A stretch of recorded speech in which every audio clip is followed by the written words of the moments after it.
माननीय प्रधानमंत्री जी, मेरे साथी faculty members, 96 common foundation course के प्रिय प्रशिक्षु अधिकारी के परिजन और इस कोर्स के से जुड़े अकादमी परिवार के सभी सदस्य, सबसे पहले मैं माननीय प्रधानमंत्री जी का हार्दिक स्वागत और अभिनंदन करता हूं कि आपने अपनी व्यस्त दिनचर्या में से समय निकालकर और हमारे साथ जुड़े।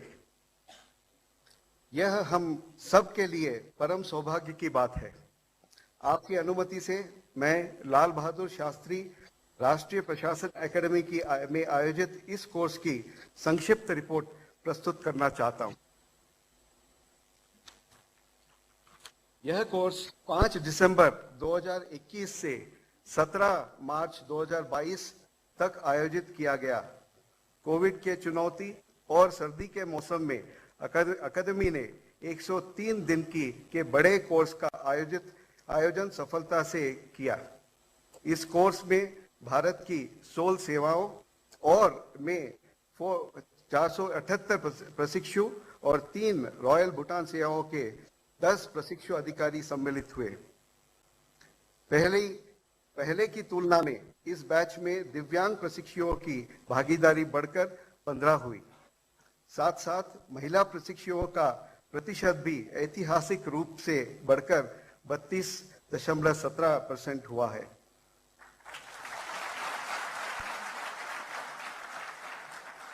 बैच की औसत आयु 27.17 वर्ष है।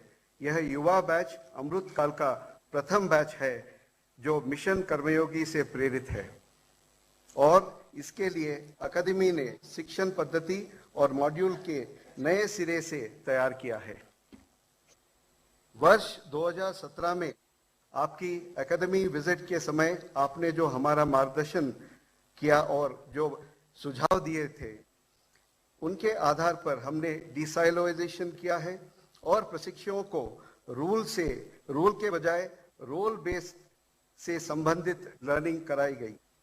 भारत के अन्य प्रशिक्षण संस्थाओं के विशेषज्ञों और अनेक सेवारत सिविल सेवाओं के सदस्यों को शामिल किए गए थे। स्टैच्यू ऑफ यूनिटी केवड़िया में आरंभ 3.0 के दौरान हमने वर्ल्ड बैंक के साथ मिलकर विशेषज्ञों के लेक्चर्स आयोजन किए गए थे। IMF SATAC, university of Singapore और कार्नेगी मेलन जैसे विश्व स्तरीय संस्थानों द्वारा कार्यक्रम चलाए गए और प्रशिक्षुओं का अंतर्राष्ट्रीय मानकों पर परखा गया और प्रशिक्षु अधिकारियों को सर्टिफिकेट्स प्रदान किए गए। माननीय प्रधानमंत्री जी, मुझे आपको ये अवगत कराते हुए प्रसन्नता हो रही है कि हमने पिछले फाउंडेशन कोर्स की तुलना में वर्तमान कोर्स में 48% ज्यादा एकेडमिक इनपुट्स दिए हैं।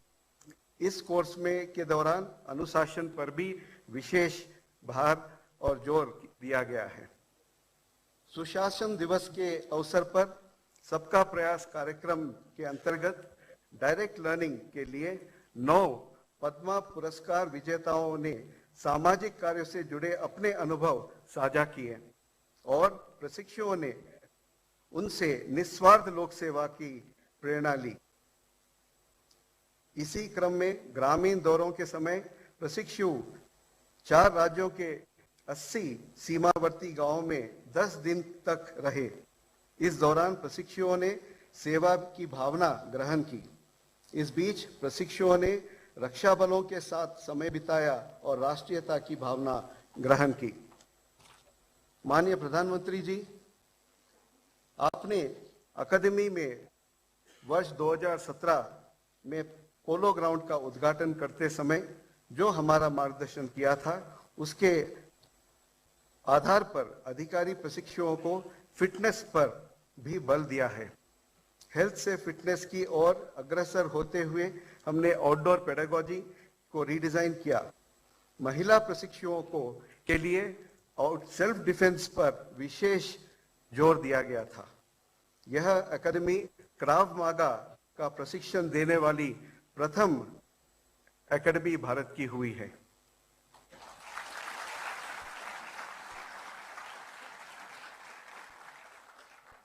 इस कोर्स के दौरान कुल मिलाकर 250 घंटे से ज्यादा समय तक आउटडोर गतिविधियों चलाई गई और दिव्यांग प्रशिक्षुओं के लिए अलग प्रशिक्षण चलाया गया।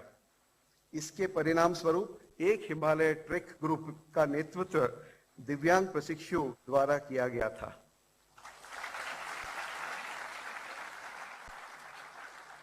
आगे बढ़ते हुए हमने एक आउटडोर ऐप के द्वारा प्रशिक्षुओं को मिशन कर्मयोगी द्वारा बताए गए सेल्फ गाइडेड पाथ पर अग्रसर किया है ताकि वे खुद फिजिकल फिटनेस जारी आगे के समय रख सके। प्रशिक्षु अधिकारी आजादी का अमृत महोत्सव के तहत देश की सांस्कृतिक विविधता के परिचय हुए और इससे प्रेरित होकर एक भारत श्रेष्ठ भारत के अंतर्गत उन्होंने अकादमी में इंडिया डे आयोजित किया।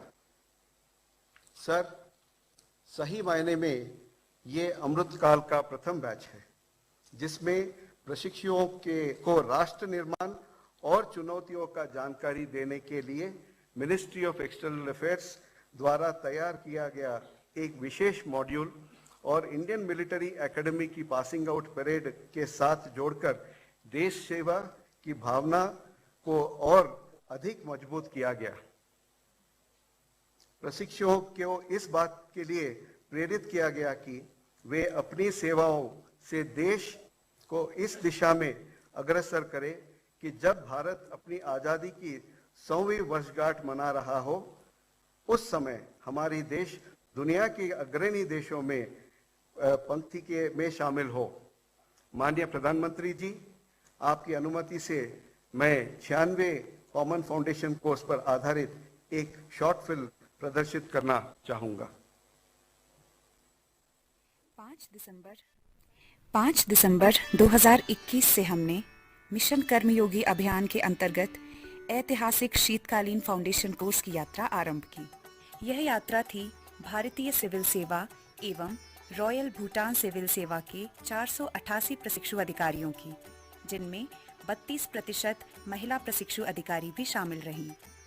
2017 में माननीय प्रधानमंत्री जी ने अकादमी में अपने आगमन पर हमें डीसाइलोइजेशन का मंत्र दिया।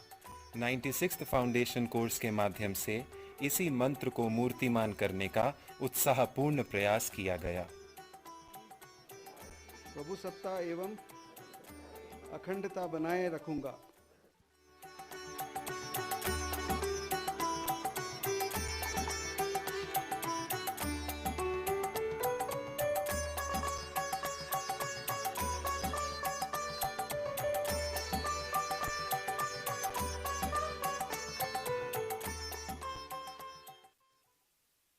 फाउंडेशन कोर्स में 48% अधिक शैक्षणिक अवधि एवं विश्व स्तरीय शिक्षण पद्धति द्वारा रूल बेस्ड से रोल बेस्ड कार्य प्रणाली की नींव रखी गई। Accountability at your individual level, but accountability very much at the level of institution. What is very important for a successful bureaucrat to attend to is the stakeholders management.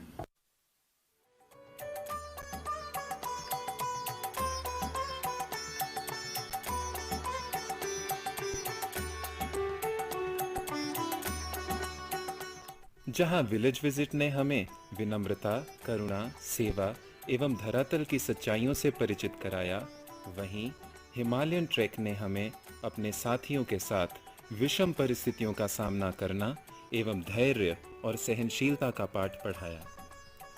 Outdoor activities ने हमारे तन मन प्राणों में नव चैतन्य भरा। We are the trustees, we are the custodians, and we are the stewards. And in this spirit, I would like to conduct myself. Public service to me means a responsibility to be part of the nation as it navigates the trials and tribulations and rides the waves of the Amritkal.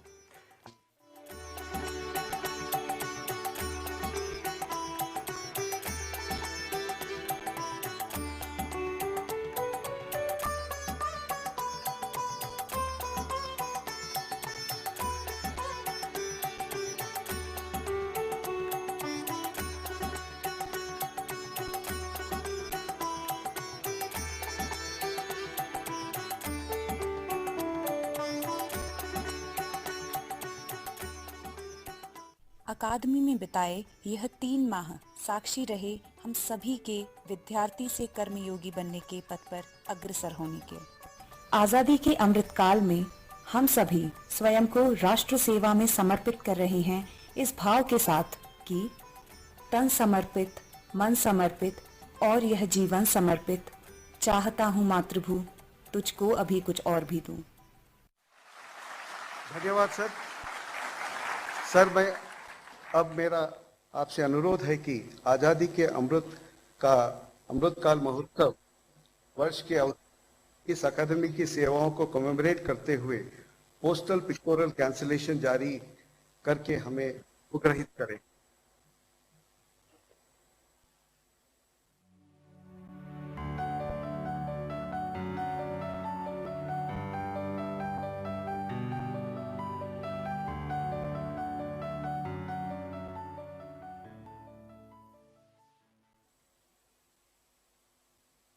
धन्यवाद sir.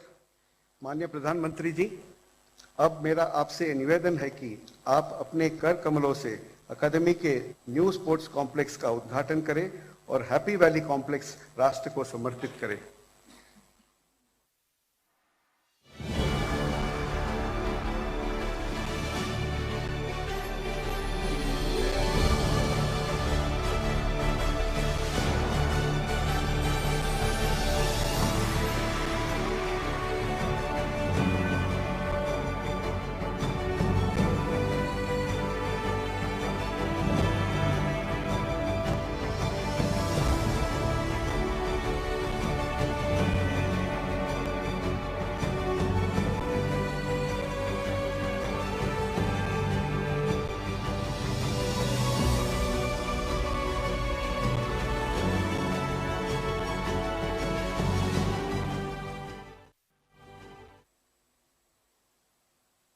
धन्यवाद sir.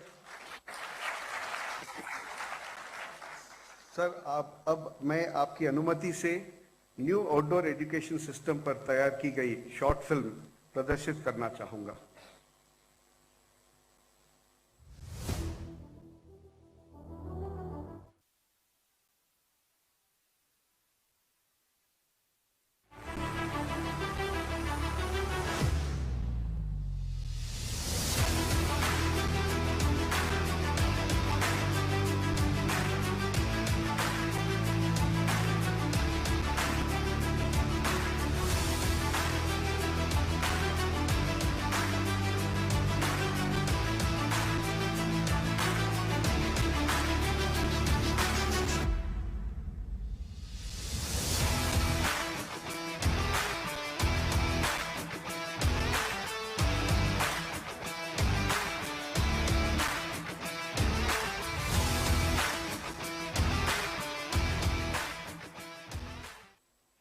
Mental status के लिए शतरंज का खेल बहुत सिद्ध हुआ है।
धन्यवाद माननीय प्रधानमंत्री जी।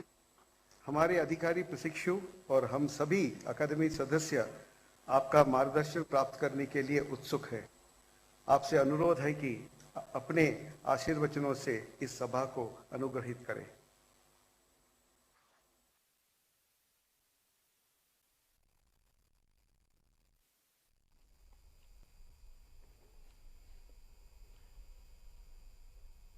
आप सभी युवा साथियों को फाउंडेशन कोर्स पूरा होने पर बहुत बहुत बधाई। आज होली का त्योहार है। मैं समस्त देशवासियों को, आपको, एकेडमी के लोगों को और आपके परिवारों को होली की बहुत बहुत शुभकामनाएं देता हूं। मुझे खुशी है कि आज आपकी एकेडमी सरदार वल्लभ भाई पटेल, लाल बहादुर शास्त्री को समर्पित पोस्टल सर्टिफिकेट भी जारी किए गए हैं। आज नए स्पोर्ट्स कॉम्प्लेक्स का उद्घाटन और हैप्पी वैली कॉम्प्लेक्स का लोकार्पण भी हुआ है। ये सुविधाएं टीम स्पिरिट की, हेल्थ और फिटनेस की भावना को सशक्त करेगी, सिविल सेवा को और स्मार्ट और एफिशिएंट बनाने में मदद करेगी। साथियों, बीते वर्षों में मैंने अनेकों बैचेज के सिविल सर्वेंट से बात की है, मुलाकात भी की है और उनके साथ मैंने एक लंबा समय भी गुजारा है। लेकिन आपका जो बैच है ना, मेरी दृष्टि से बहुत स्पेशल है। आप भारत की आजादी के 75वें वर्ष में इस अमृत महोत्सव के समय अपना काम शुरू कर रहे हैं। हम में से बहुत से लोग उस समय नहीं होंगे जब भारत अपनी आजादी के 100वें वर्ष में प्रवेश करेगा। लेकिन आपका ये बैच उस समय भी रहेगा, आप भी रहेंगे। आजादी के इस अमृत काल में अगले 25 साल में देश जितना विकास करेगा, उन सब में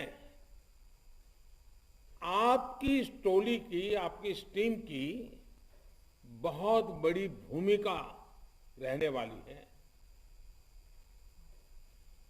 साथियों, 21वीं सदी के जिस मुकाम पर आज भारत है, पूरी दुनिया की नजरें आज हिंदुस्तान पर टिकी हुई है। कोरोना ने जो परिस्थितियां पैदा की हैं, उसमें एक नया वर्ल्ड ऑर्डर उभर रहा है।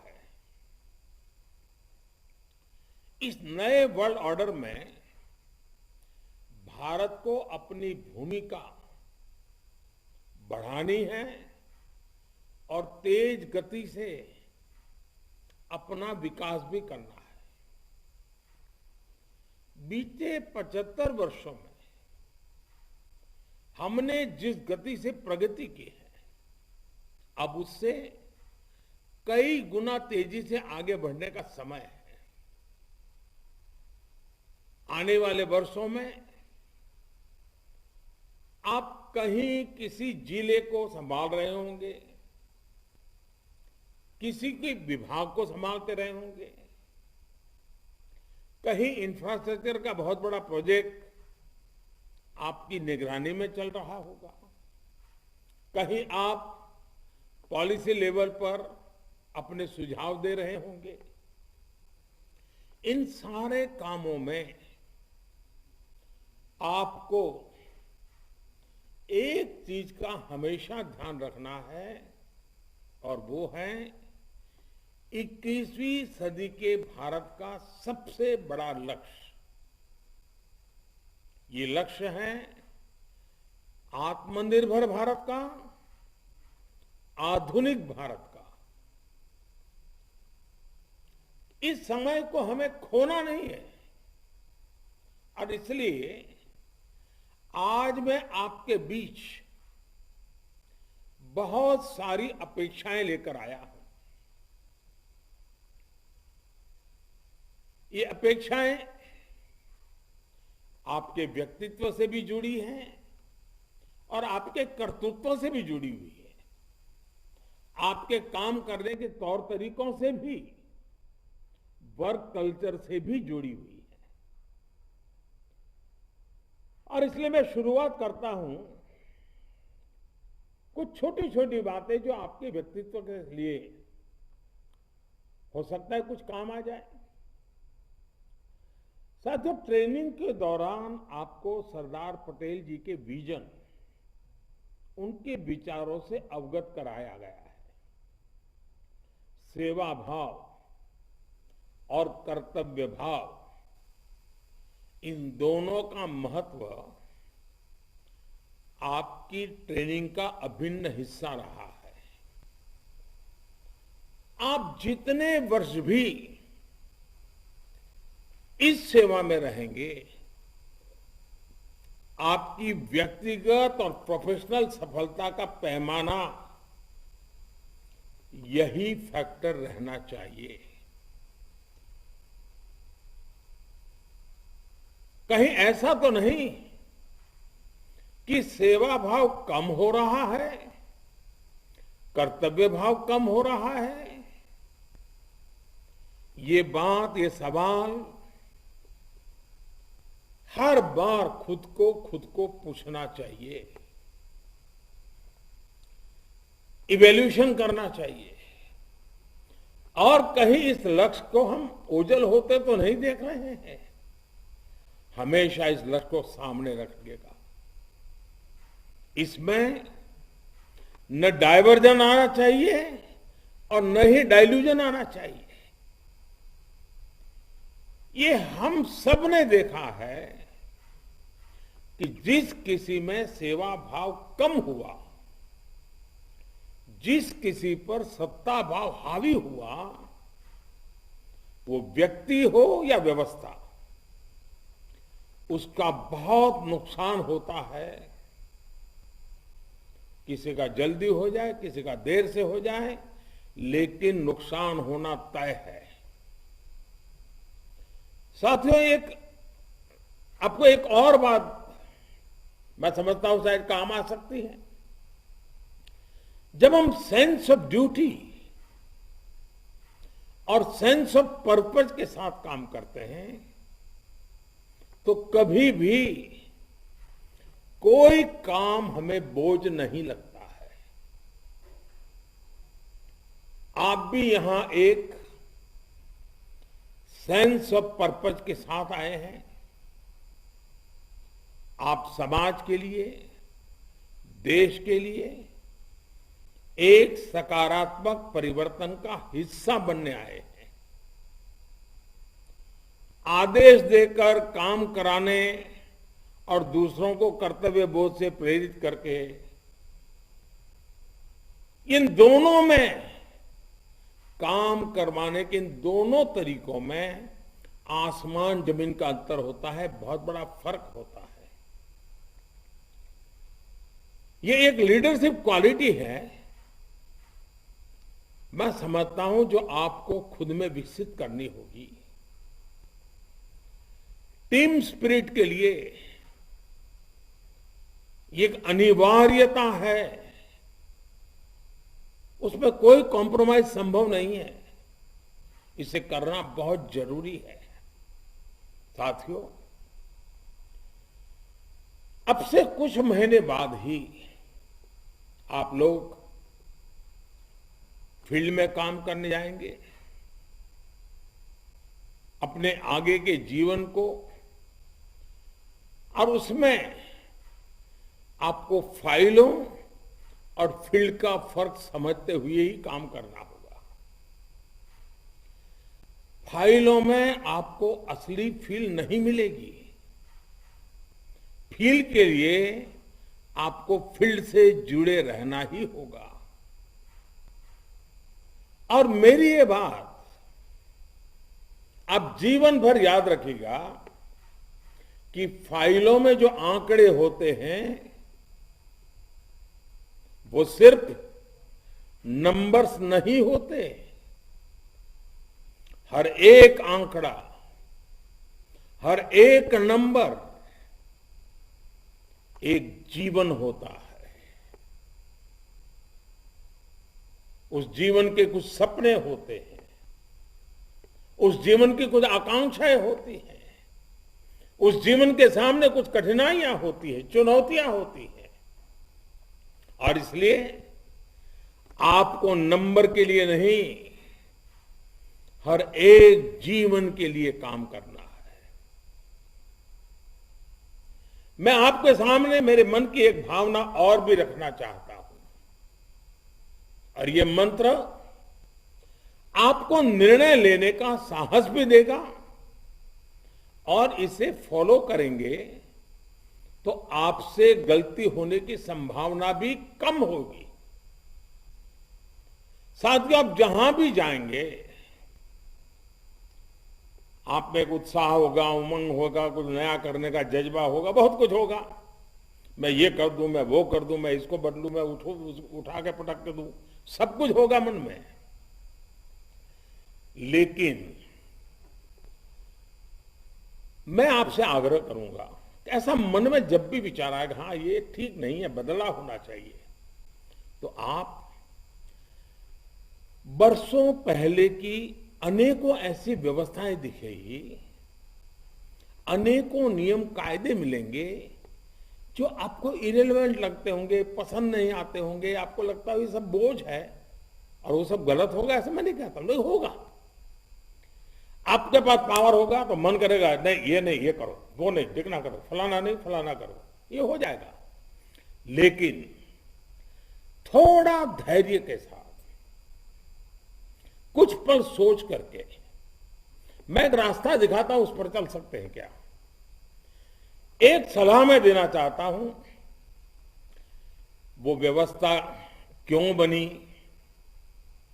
या वो नियम क्यों बना, किन परिस्थितियों में बना, किस साल में बना, तब के हालात क्या थे, फाइल के एक एक शब्द को, उस सिचुएशन को आप विजुलाइज कीजिए कि 20 साल, 50 साल, 100 साल पहले क्यों बना होगा। उसके रूट कॉज को जरूर समझने की कोशिश कीजिए और फिर सोचिए,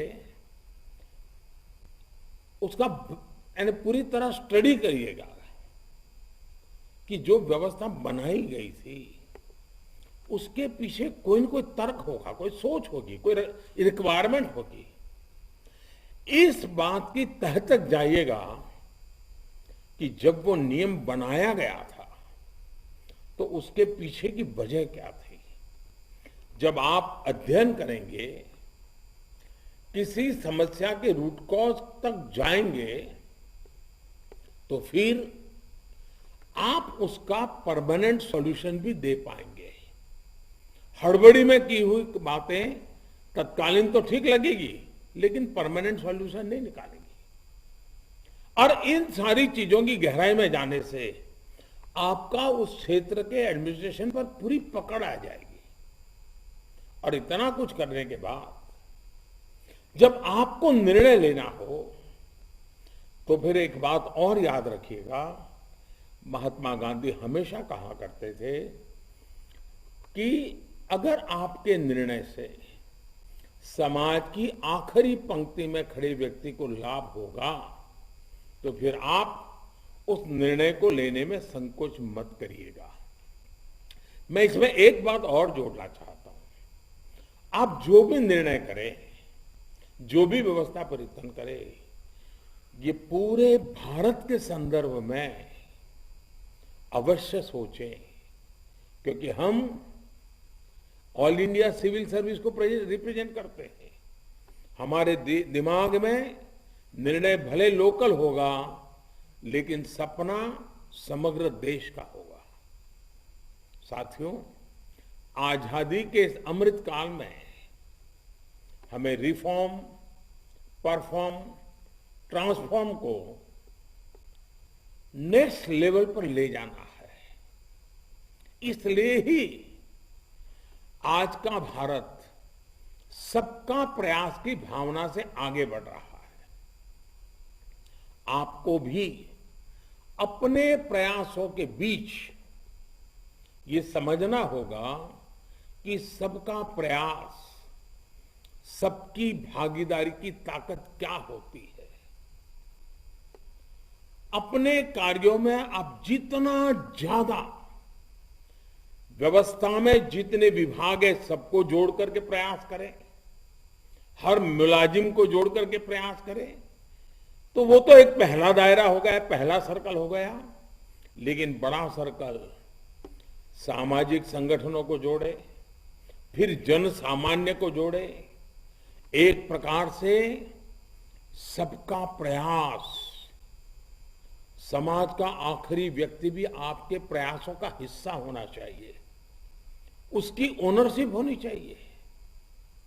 और अगर ये काम आप करते हैं तो आप कल्पना नहीं करेंगे उतनी आपकी ताकत बढ़ जाएगी। अब जैसे सोच लीजिए, किसी बड़े शहर का एक हमारे यहां कोई नगर निगम है, वहां उसके पास अनेक सफाई कर्मचारी होते हैं और वो इतना परिश्रम भी करते हैं, वो भी शहर को स्वच्छ रखने के लिए जी जान से लगे रहते हैं। लेकिन उनके प्रयासों के साथ हर परिवार जुड़ जाए, हर नागरिक जुड़ जाए, गंदगी न होने देने का संकल्प जन आंदोलन बन जाए, तो मुझे बताइए कि उन सफाई करने वाले लोगों के लिए भी ये हर दिन एक उत्सव बन जाएगा कि नहीं बन जाएगा। जो परिणाम मिलते हैं वो अनेक गुना बढ़ जाएंगे कि नहीं बढ़ जाएंगे। क्यों? कि सबका प्रयास एक सकारात्मक परिणाम आता है। जब जन भागीदारी होती है तब एक और एक मिलकर दो नहीं बनते, बल्कि एक और एक मिलकर 11 बन जाते हैं। साथियों, आज मैं आपको एक और टास्क भी देना चाहता हूं। ये टास्क आपके अपने पूरे कैरियर भर करते रहना चाहिए। एक प्रकार से उसको आपके जीवन का हिस्सा बनाना चाहिए, आदत बना देना चाहिए। और मैं संस्कार की मेरी सीधी सीधी परिभाषा यही है कि प्रयत्न पूर्वक विकसित की गई अच्छी आदत, इसका मतलब है संस्कार। आप जहां भी काम करें, जिस भी जिले में काम करें, आप मन में तय करिए कि इस जिले में इतनी सारी मुसीबतें हैं, इतनी कठिनाई हैं, जहां पहुंचना चाहिए नहीं पहुंचना था, तो आपका एनालिसिस होगा। आपके मन में ये भी आएगा पुराने लोगों ने पता नहीं ये क्यों नहीं किया, ये नहीं किया, सब होगा। क्या आप खुद उस क्षेत्र में जो भी आपको कार्य क्षेत्र मिले, छोटा हो या बड़ा हो, आप ये तय कर सकते हैं कि जो 5 चैलेंजेस हैं मैं उसको आइडेंटिफाई करूंगा, और ऐसी चुनौतियां जो उस क्षेत्र के लोगों को जीवन को मुश्किल बनाती है, उनके विकास में बाधा बनकर खड़ी है, लोकल लेवल पर आपके द्वारा इनका आइडेंटिफिकेशन बहुत जरूरी है। और ये जरूरी क्यों है ये भी मैं बताता हूं। जैसे हम सरकार में आए तो हमने भी ऐसे कई सारे चैलेंजेस को आइडेंटिफाई किया था। एक बार चैलेंजेस आइडेंटिफाई हो गए तो फिर हम सॉल्यूशन की तरफ बढ़े। अब जैसे आजादी के इतने साल हो गए, क्या गरीबों को पक्का घर होना चाहिए नहीं होना चाहिए, एक चैलेंज थी। हमने उस चैलेंज को उठाया, हमने उन्हें पक्के घर देने की ठानी और पीएम आवास योजना तेज गति से विस्तार कर दिया गया। देश में ऐसे अनेक जिले बहुत बड़ा चैलेंज थे जो विकास की दौड़ में दशकों पीछे थे। एक राज्य है काफी आगे है लेकिन 2 जिले बहुत पीछे हैं, एक जिला बहुत आगे है लेकिन 2 ब्लॉक बहुत पीछे हैं। हमने नेशन के रूप में, भारत के रूप में एक विचार किया कि ऐसे जिलों को भी चिन्हित किया जाए और एस्पिरेशनल डिस्ट्रिक्ट के एक अभियान चलाया जाए और उनको राज्य की एवरेज के बराबर लाया जाए, हो सके तो नेशनल एवरेज तक तो ले जाया जाए। इसी तरह एक चैलेंज था गरीबों को बिजली कनेक्शन का, गैस कनेक्शन का। हमने सौभाग्य योजना शुरू की, उज्ज्वला योजना चलाकर उन्हें मुफ्त गैस कनेक्शन दिया। आजादी के बाद भारत में पहली बार ऐसा हो रहा है जब किसी सरकार ने योजनाओं को सैचुरेशन की तरफ ले जाने की अनेक प्रकार से बात कही और उसके लिए योजना बनाई है। और इस परिप्रेक्ष्य में आपको एक उदाहरण देना चाहता हूं।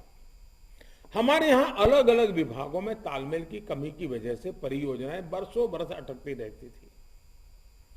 ये भी हमने देखा है कि आज सड़क बनी तो कल टेलीफोन वाले आकर उसे खोद गए, परसों नाली बनाने वालों ने उसमें खोद दिया।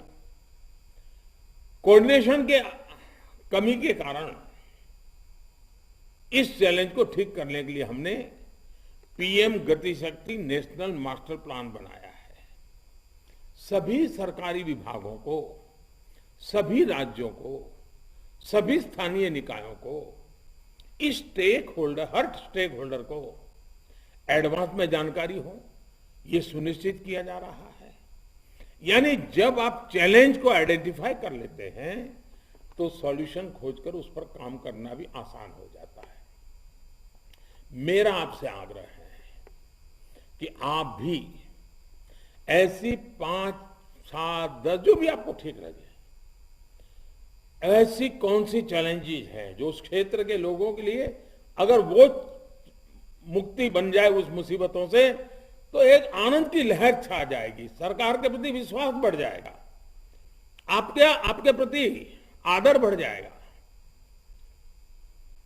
और मन में तय किए कि मेरे कार्यकाल में मैं इस क्षेत्र को इस समस्या से मुक्त करके रहूंगा। और आपने सुना होगा हमारे यहां शास्त्रों में स्वांतः सुखाय की बात कही गई है।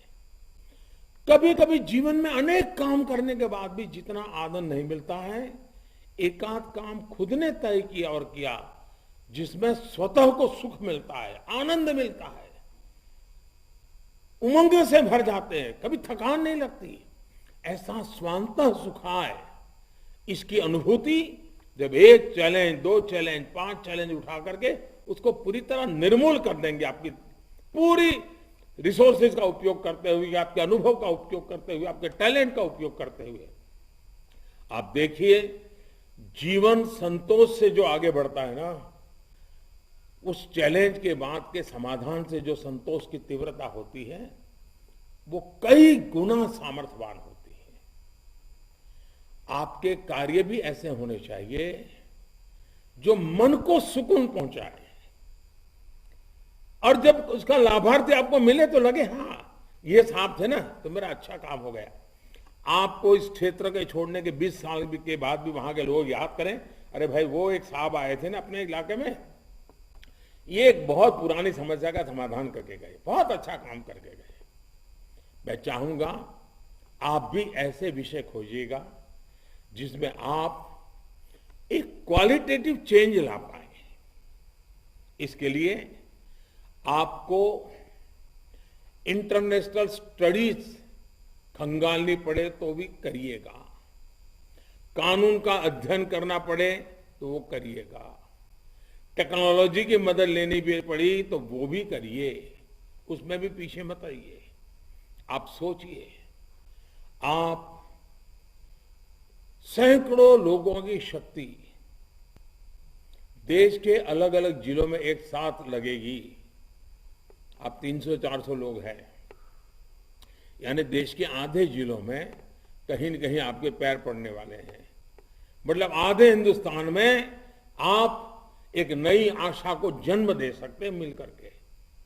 कितना बड़ा बदलाव आएगा, आप अकेले नहीं हैं।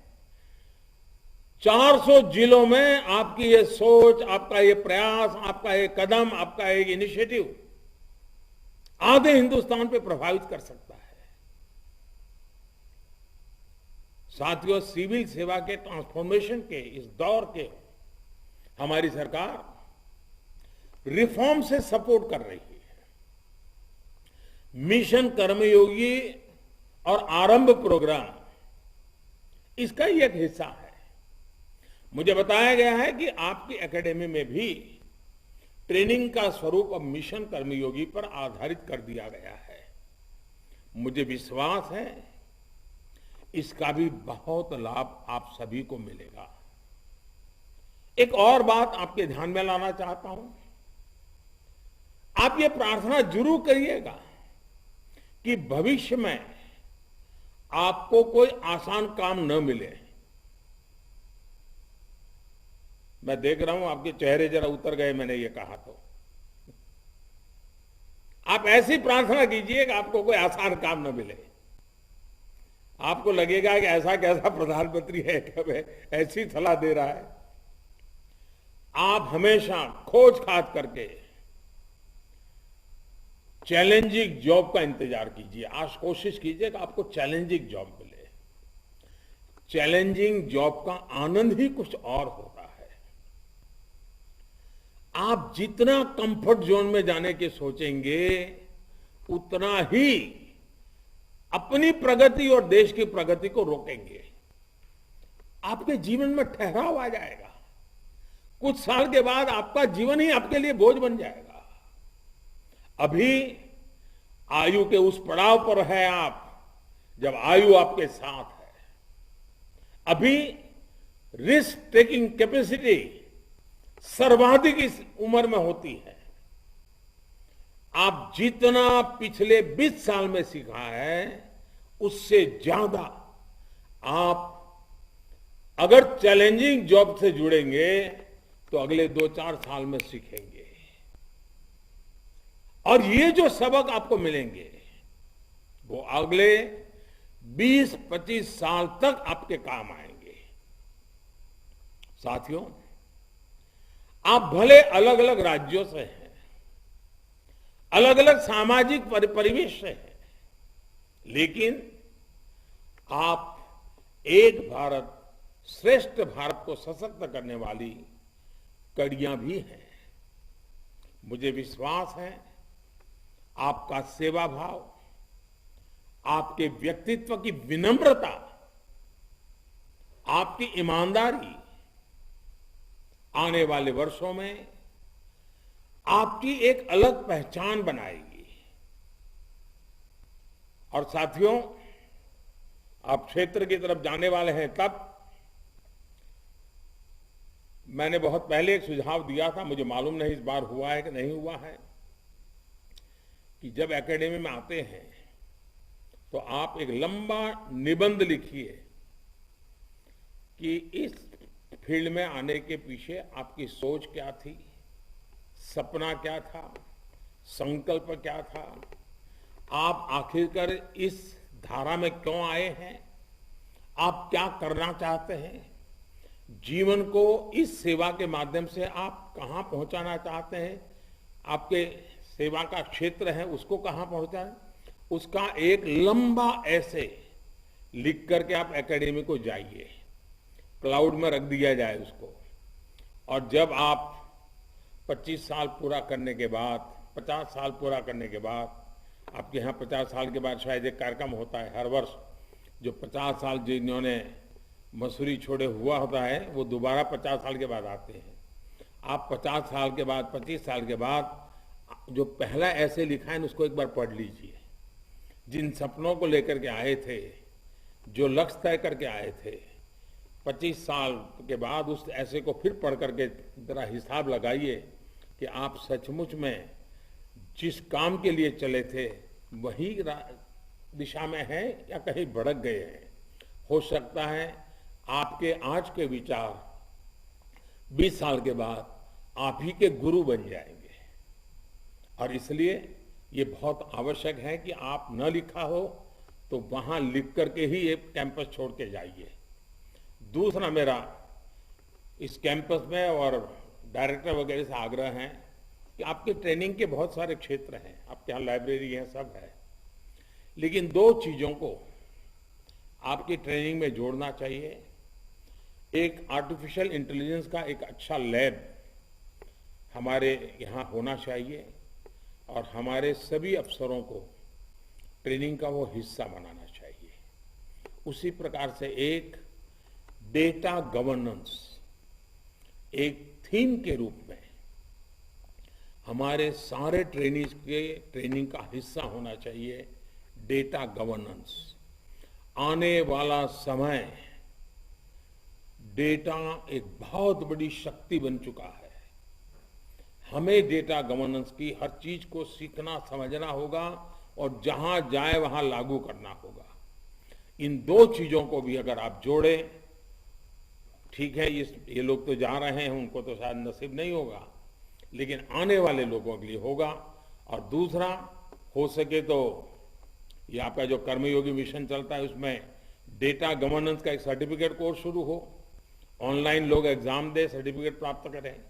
आर्टिफिशियल इंटेलिजेंस का एक सर्टिफिकेट कोर्स शुरू हो, उसको ऑनलाइन एग्जाम दे, ब्यूरोक्रेसी के लोग ही एग्जाम दे, सर्टिफिकेट प्राप्त करें। तो धीरे धीरे कल्चर, आधुनिक भारत का जो सपना है उसको पूरा करने के लिए बहुत बहुत काम आएगा। साथियों, मुझे अच्छा लगता, मैं रूबरू में आपके बीच आता, कुछ समय आप लोगों के साथ बिताता और फिर कुछ बातें करता, तो हो सकता है सर आना आनंद आता। लेकिन समय के अभाव से पार्लियामेंट भी चल रही है, तो कुछ कठिनाइयां होने के कारण मैं आ नहीं पाया हूं, लेकिन फिर भी टेक्नोलॉजी मदद कर रही है। आप सबके दर्शन भी मैं कर रहा हूं, आपके चेहरे के हाव भाव पढ़ पा रहा हूं और मेरे मन में जो विचार है वो आपके सामने मैं प्रस्तुत कर रहा हूं। मेरी आप सबको बहुत बहुत शुभकामनाएं हैं, बहुत बहुत बधाई, धन्यवाद।